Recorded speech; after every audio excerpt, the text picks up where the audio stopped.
उज़ैर अल्लाह के बेटे हैं और ईसाई कहते हैं कि मसीह अल्लाह के बेटे हैं। ये इनके मुंह की बातें हैं।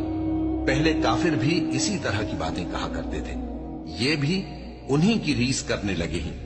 अल्लाह इनको हलाक करे, ये कहां बहके फिरते हैं। इन्होंने अपने उलमा और मशाइख और मसीह इब्न मरियम को अल्लाह के सिवा माबूद बना लिया, हालांकि इनको ये हुक्म दिया गया था कि माबूद वाहिद के सिवा किसी की इबादत न करें, उसके सिवा कोई माबूद नहीं, और वो इन लोगों के शरीक मुकर्रर करने से पाक है।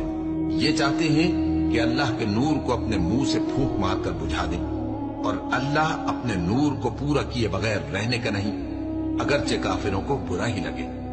वही तो है जिसने अपने पैगंबर को हिदायत और दीन हक देकर भेजा ताकि इस दीन को दुनिया के तमाम दीनों पर गालिब करे, अगरचे काफिर नाखुश ही हों।